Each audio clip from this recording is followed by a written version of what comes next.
If you are looking for some secret ninja mind hack tricks from a Navy SEAL, we have a great show for you today. It's Alden Mills. He is the author of Unstoppable Teams and the book Be Unstoppable. This guy is massively impressive and brings to us ideas about mindset as it relates to leadership, self-leadership, team leadership, and exploding growth through using these techniques, tools, and tactics to get massive breakthroughs amongst teams. Hope you enjoy it. What I really needed was to recreate myself, which means to bring something new into the world that has never existed before.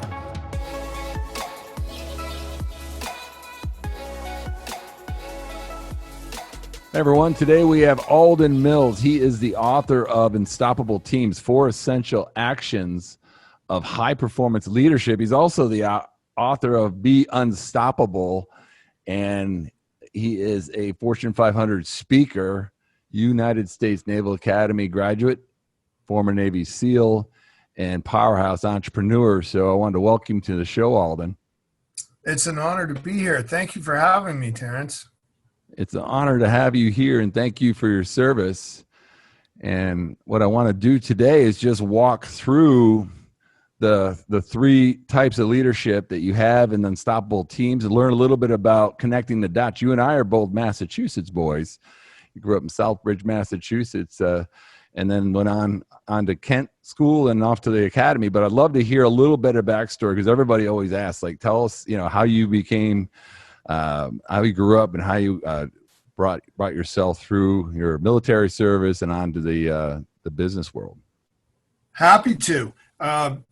And let's just bring it back to Massachusetts and tell everybody about what I would consider one of my first real important leadership conversations. It was when I was 12, and I had been bedridden for about 40 days. The doctors thought I had spinal meningitis, and I was sent to the big city of Worcester, Massachusetts. Oh, yeah. For all you folks out there, Worcester's really not that big of a city, but Terrance knows what we're talking about here. And I got sent to this lung doctor, this pulmonologist, and when I was brought into his office, it was more like a laboratory with all these different machines to blow in and inhale, exhale into. And he was walking around having me do these things and charting my performance. And after a few minutes, this guy, he looked like an old Danny DeVito with white wispy hair, right? Bald on the top, a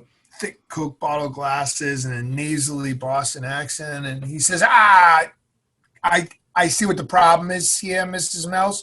Why don't you come over here to my desk? Brings my mom over. Of course, he's not talking to me. He's talking to my mom, right? And he's got this chart. And he goes, you see this right here? Your son is born in a smaller than average set of lungs. You see, he's way below the line right here.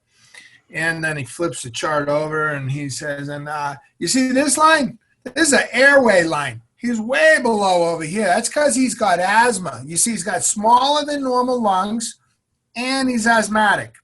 So I got 2 things for him. Number 1, he needs to lead a less active lifestyle. And I'm going to give him some medicine. And, I suggest he learn the game of chess. And I said, boom, I was an active little kid, right? My head dropped to my chin. My mom goes, why don't you go wait in the lobby? She finishes up with a doc. And by that point, I'm having a full pity party for myself, right? She comes out in that offensive mom position with her hands on her hips, and she kicks my foot and says, what's wrong with you? And I look up at her, right? Huge tears on my cheeks. And I said, Mom, chess? How am I going to learn chess? I'm terrible at checkers. Right? And she had these long, sharp fingernails. They were for moments like this. She drops down onto a knee, digs these like velociraptor-like claws right into my forearm. And she says, now you listen to me. Nobody defines what you can or can't do, but you. I'll get you that medicine, but you have to decide what you're going to do. You hear me? I didn't get it that day, right? I didn't get it that week. Mm. But mom and dad were so consistent, and I'd come back from trying out for a sport and she'd be like, so what if you scored on your own team in basketball? Go try another sport, right? And that is kind of the defining moment for me as a 12-year-old, because that set me on a course to keep trying Mm. different things, right? To learning how to lead myself through all kinds of different challenges, which I consider the first level of leadership. And I think of that as getting an unstoppable mindset. And then once you've got that, then you've got to decide, okay, well, who's going to help you get there, right? And that's the second level, and that's building out a team. And that's a very important dynamic, but its fundamentals are based on how you lead yourself. And then finally, the third level is then extrapolating a team of teams, which is creating an atmosphere of an unstoppable culture. And that is essentially how I put together unstoppable teams and Be Unstoppable. Be Unstoppable was really all about leading yourself. And then Unstoppable Teams was extrapolating that with a small conversation about leading yourself into building and leading unstoppable teams. So you end up going to Annapolis, which is not very difficult to do. Very few people. You get a military appointment from a congressman or a senator, I imagine. Tell us I about did. how that went on to your active duty and then into SEAL. Well, it was really a series of cascading events. You heard me kind of joke around about scoring against my own team in basketball, which I did do. Ran right off the court in my YBA program and YMCA, which is all I had in Massachusetts. And then I ended up finding a sport that worked for me. And that was sitting on my butt, going backwards for long periods of time. That was the sport of rowing. And rowing took me to the Naval Academy. And then from there, I had the opportunity to try out for the 92 Olympic team. And then I had another decision to make. I had been invited to the Olympic camp, and the Navy said, hey, we'll support you to go there, but you got to give up your spot to go to SEAL training. And I decided to give up the Olympic camp, and I went to SEAL training. Had all kinds of trials and tribulations there, and then graduated from SEAL training, went on to be a 3-time Navy SEAL platoon commander before I left to go off to business school. What year? How many years you with the SEALs? A total of 12. I did 7, a little over 7 active, and then another 5 reserve. Awesome. And then you go into corporate America, and I was sensitive. I heard one of your Google talks. You talk about your lonely days of bankruptcy and trying to build a product that didn't quite work out well for you, and then on to your business. Visit about that, and then we'll dive into the book. So, you talk about the bankruptcy situations. I raised $1.5 million from 37 of my closest friends and family, and then learned $1,475,000 worth of ways not to launch a product. I'd created the world's greatest fat burning device that nobody cared about. And that was a huge defining moment. And I was pulled aside by a couple of investors. They cared about me and they wanted to keep me safe, much like that doctor did in Massachusetts. And they said, hey, Alden, let me show you some charts. I'm like, oh, here we go again, right? Except these charts were cash flow charts. And they were saying, you don't have any money to pay back the lawyers, the manufacturers, the accountants. You're bankrupt. It's over. And I didn't want to see the new idea. They're like, it's done. And that was a defining moment where I had to make a decision if I'm going to just follow their advice and declare bankruptcy and go get a job, or can I give it one more shot at something, now that I looked at it as, well, hey, wait a minute, I got $1,475,000 worth of education on what not works. Let's go Hmm. try this the other way. Oh, awesome. And that launched Perfect Push Up. And then the Perfect Push Up, we became the fourth fastest growing consumer products company in the country. Mm. I have enough time doing the regular. I don't know if it's perfect, but I know they're always trying to get 6 more out of me. Um, awesome. So talk about a little bit about your ideas that you got out of being unstoppable and the unstoppable mindset and how that rolls into unstoppable teams, the principles. So the key principles to understand about unstoppable mindset is there are very few things we can control. But the things that we can control can lead us to whatever success we seek. Those 3 things are leading the conversation inside our head, which are our thoughts. And then there's a competing set of thoughts. In unstoppable teams, I call that the conversation between the whisperer and the whiner. Then there is dealing with our focus and how we tighten up our focus funnel and not allow the focus funnel to get a series of holes in it that dissipate our energy and leave us to take less than a fully committed action. And then finally, there are limiting beliefs. And we all have them. We have them all the time, all kinds of different ones. And we have this belief loop.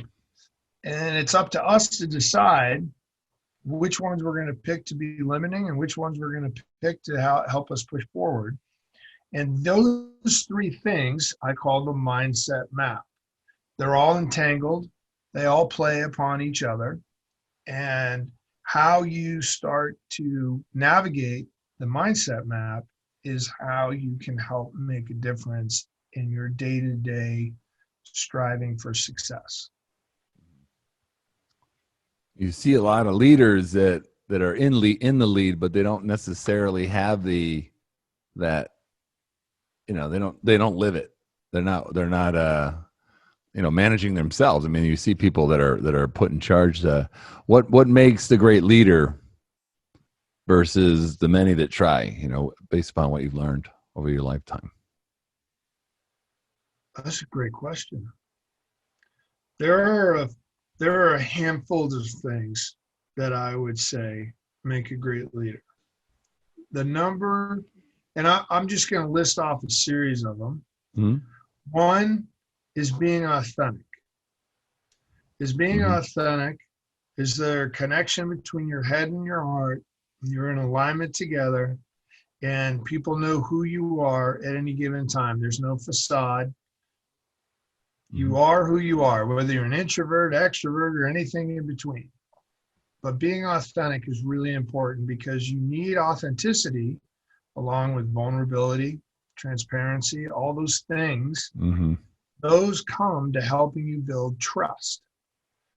If you cannot build trust, which means you have to have the ability to connect with other people, you will be limited in your ability to bring a group of individuals together. And that authenticity must be consistent, where you're able to connect with all kinds of different personalities. Your ability to connect with different types of personalities is dramatically correlated with the diversity of the team that you can build. Now, why is diversity so important? The diversity that I'm referring to is the diversity of thought. That's what we're after. Now, diversity of thought is being extrapolated to say, well, people from different cultures have different ways of thinking, which is accurate, right? So the more you're able to be authentic with yourself, let the ego not get in the way, and know that, hey, I'm only good at probably 1 or 2 things, and I know all these other things, which brings me to self-awareness that I'm terrible at. And I need to find these other people that are super great at what I'm not great at.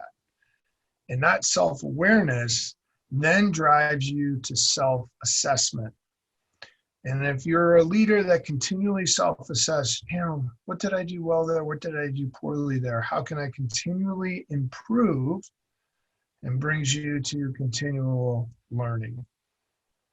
And if you incorporate all of those pieces, you will be able to build trust, set a direction that people will be inspired to go after, create contribution, which is critical, and most importantly, then empower people to take ownership and make decisions with the commander's intent in mind of what is good for the team. If you're a leader and you have that vision, you have you're authentic and you're putting yourself out there, and you're real about yourself, what you're good at, your unique abilities are shining through, and you're managing others to join you. How do you put that team together? Like, some people are great performers, but they're not necessarily, they struggle assembling teams and then keeping them together. I think that's a topic people love to, recruiting to the team. There is a continuum in leadership. And the continuum on one side is selfishness. Continuum on the other side is selflessness. Right? Yeah. When we start off, the leader's got to be able to assess, hey, who's in it for themselves and who's in it for the overall good of the team. And when you begin that journey of taking people from selfishness to selflessness, you first have to start with taking care of people's safety, whether it's physical safety, emotional safety, mental safety, and letting them know the context behind why we need to go over to the point of selflessness. The mere fact of the matter is, no one person can do it all. We are built to work together. There is no such thing as one Superman or Superwoman, and we can only do so much by ourselves.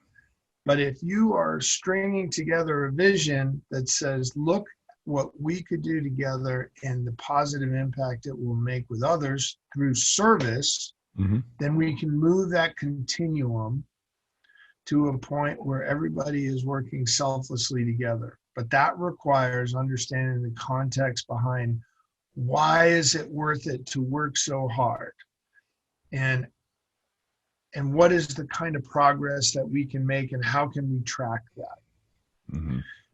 There are some people, by the way, that will never be good team players. They're like, you know what? It's me, myself, and I, and it's the only way I like to be. They probably have a lot of different things that have grown up in their life that have decided, I'm a Rambo, and I'm only going to be that way. And if, you can bring people to water, so to speak, but you can't make them drink. But the way you get them to drink is get them to understand the context of why the vision is important, who it impacts, and how will that make you feel. That's tough. I had a big company, and I journeyed off to the solopreneur world thinking I wanted less hassles. It's lonely. It is lonely. You're used to being around a lot of people. So I kind of got myself into things to bring back a little more familiarity. That's a really interesting point. Like, having that something bigger, and it's always difficult to manage, people that want to be paid well. I mean, either with cash or intrinsic rewards versus they're there to do good job too. That's a really interesting balance. At the end of the day, Terrance, we all have an intrinsic drive to be valued, right? Even those that have become or were or are insecure for whatever reason. By the way, we all have insecurities.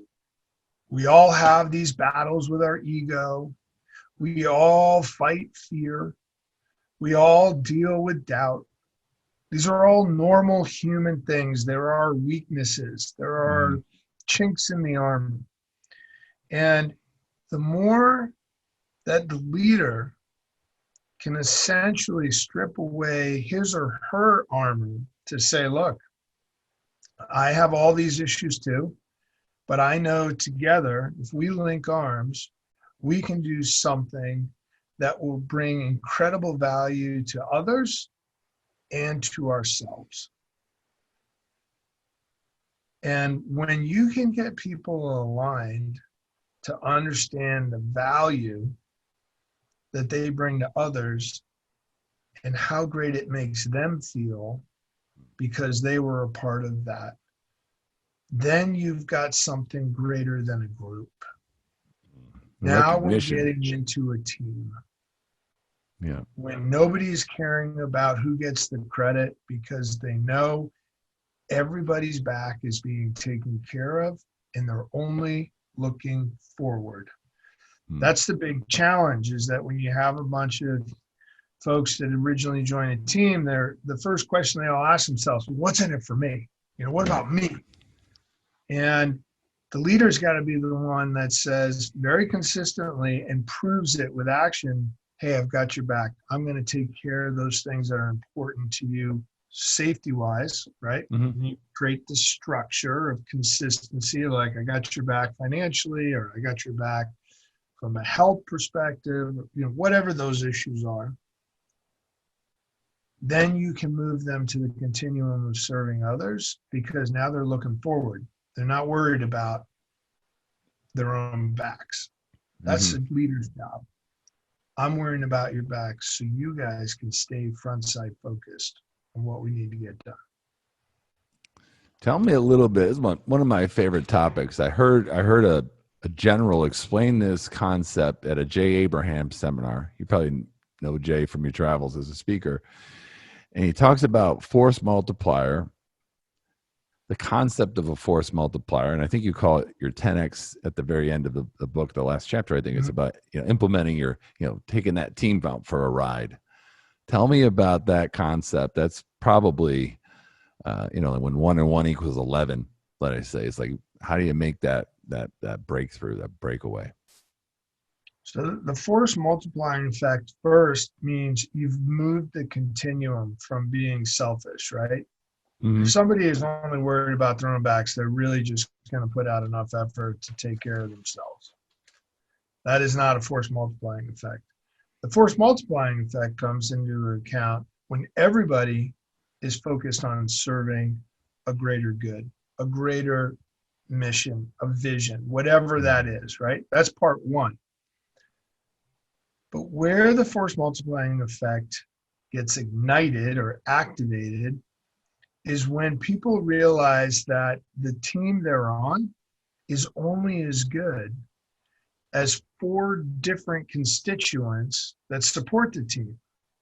Those 4 constituents are your customers, your coworkers. They may not be on your direct team, but those coworkers' work directly impacts your team's performance.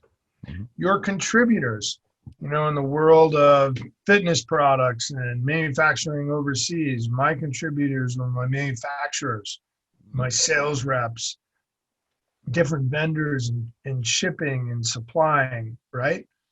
The moment they start to feel like part of your team, the more focused they're going to be to make sure that you succeed. And then finally, the communities in which you operate in. If you bring those 4 constituents in, then you have that dramatic force multiplying effect. I used an example in Unstoppable Teams about the force multiplying effect on the battlefield and how ODA Team 555, which was one of the first special forces groups to land in Afghanistan, how a little group of 10 people was able to put a coalition together to take on a force multiplying effect of 50,000 people. Now, granted, they had some other force multipliers called the Air Force and the Marine Corps and the Navy, but they were the pointy end of the spear, and they were doing it through building out relationships based on trust, where they could bring a whole bunch of Northern alliances together to take on 50,000 Taliban. At the end of the day, It always comes down to expanding what you think your team is to get everybody on the same page of why the mission is important, who does it impact, and how does it make you feel. It's fantastic. Tell me, that's really the force multiplier is always like, how can so few do so much? And there's interpersonal skills there. I thought it was just good weaponry, good training, and good intelligence, but it was interpersonal trust, leadership. Talk about. Darren, I sometimes tell this story about a gentleman named Michael Mansour. And I'm going to abbreviate the story, but Michael Mansour jumps on a grenade. He jumps on a grenade to save not just a couple of Navy SEAL snipers, but also a handful of Iraqi special forces. Now, why does Michael jump on a grenade to do that? Why does anybody jump on a grenade? Is it because we have a standard operating procedure in the U.S. military that says closest as the grenade gets it? Is it because he scored an A on the jump on the grenade drill that we do to our basic training? No, we don't do any of that kind of crap, right? Oh, I know. It's because we all can't wait to die for our country. No, he jumped on that grenade because he was fully connected with the force multiplying effect. And you know what the irony of the force multiplying effect is? It's love. He loved his teammates so much, loved the idea of what SEAL team means and where it goes, that the idea of letting down his teammates, his team, the team ethos was literally worse than dying. Now, Michael's not alone. You pick out any Medal of Honor recipient out there, and you'll see them going way above and beyond the call of duty. And they say, I was just doing it because I didn't want my teammates to die. And my acronym in the book is CARE. And CARE is the baseline of what it takes to unite a group of individuals and turn them into a team. But what you will find over time is what I call CARE squared. And CARE squared develops into love.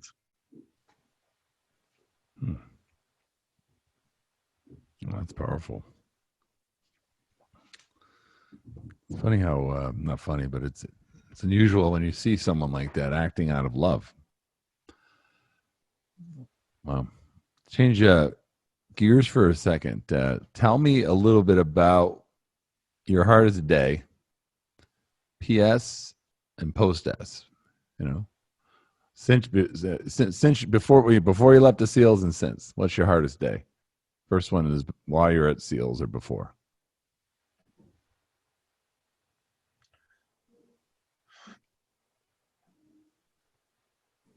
My hardest day in the SEAL team training, there are two. They're tied. One was during Hell Week. Hell Week is this 6-day period. They keep you up from Sunday to Friday and give you a total of about 3 hours of sleep. And at the third night, Tuesday night, they pulled me aside and my class had dwindled from 34 to 18. And I'm the last officer and the only officer. And they said, sir, it's time for you to quit. And I kind of laughed like, okay, yeah, whatever. And I said, no, we're serious. Look around you. Your class is so small now. We're probably just going to shut this down. We'll just roll them into another class. It doesn't make sense financially to keep this class going. Do you know why they're all quitting? I hadn't even thought about it. It's because of you, sir. you're a terrible leader. That's why they're all quitting. And sir, I just want to ask you, how do you think you're going to lead in SEAL team if you can't even lead your class through Hell Week? You're going to kill people. They're all going to quit on you. It's over. So go ahead, go ring this bell over here and you can call it a day. You know, you've been up for 48 hours. You're like, oh man, they're talking some basic logic. I don't know. I was like, oh my gosh, they almost had me right there. And then the other one was halfway through second phase. My lungs started filling up with blood and I had a lung infection. And they had also figured out that I had been cheating and taking some asthma medication on the side. And that asthma medication ended up popping me positive for having an antigen in my system. They pulled me out of training. They tried to kick me out. I was able to pass some tests, but then I had to redo a whole portion of training, which was hard. You don't want to go backwards one day, let alone 6 weeks, 7 weeks.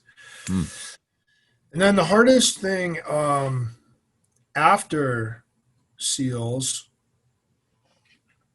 would be my wife is pregnant with our third son, third child. She's got one in her arms.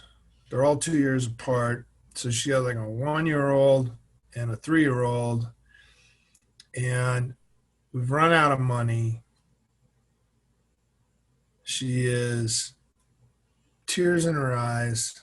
And she comes to me and she says, I can't do this anymore. And I've been going at this for 5 years. Right? Mm-hmm. We're just scraping by. I'm selling every worldly possession that I owned. And she said, you got to give me a Verizon here because this is, we got to call this. And I just remember like, I just view her as such a tough, powerful, independent woman. And when she showed me that tender side, I was like, oh my God, it ripped my heart out. And I said, okay, 6 months. How about that? 6 months, gave a very specific date. I hadn't done that before. And I said, if I can't prove within 6 months, then we're calling it. I'll go get a job. We'll go move, do whatever we have to do. So close to quitting and didn't. Yeah. They say darkest before dawn. Right. The big lessons are there. Who do you use for mentors in your life? I look for a mentor or a new mentor every year. Mm-hmm. And the mentor / coach, most recently, I've been using JD Messenger as my mentor. He is 10 years my senior, graduate of the Naval Academy. He's a former president of Ernst & Young of Asia, worked at Exxon, did the Valdez oil cleanup. And ironically, he's a submariner where I'm a SEAL. And you couldn't get more polar opposite personalities in the military. And he's been a wonderful mentor and coach to me. Oh, that's great. Just had one more quick question, or I wanted to share. Tell us about your new program. I'm excited to share that with my audience about people that want to install these algorithms, these formulas in their lives, and bring that to a great team. Thank you for asking. I have a new, in my first ever online class called Unstoppable Mindset. It launches this week. You can find it at unstoppablemindset.com. And it's 4 hours of self-paced video instruction that covers 9 parts of dealing with the mindset horizon, the mindset map, the mindset fundamentals, how we put them all together. Comes with a 60-page workbook, series of checklists, and depending on which webinar you join up, you can even get what I call these power meditations to help you deal with confidence, fear, and different types of beliefs. Powerful. The mind. How much is mindset as a percentage of overall success? To me, it's everything. If your mind isn't right, you can forget about it. Right. And I've seen people with a lot less physical capabilities soar through SEAL training. And then I've seen people who've been in the top 10 of the Ironman fail within minutes. And at the end of the day, what matters most is mindset. Mindset is that navigator that helps you continue to push through when everyone else has given up. You've had some great lessons, and you're teaching great lessons. You're doing great things through your writing, through your speech. I can't wait to get the information about this course. I'm going to leave it in the notes. I want to thank you for sharing your story and your books and your knowledge with us today. Hey, I want to thank you for what you're doing with everybody else out there. Your story is equally phenomenal, and you're an inspiration, Terrance. So thank you for going out there and helping people understand that they can do more than they originally thought was possible. Thank you for saying that. Heartfelt. That's why I'm here. We're going to follow the mills. Thanks.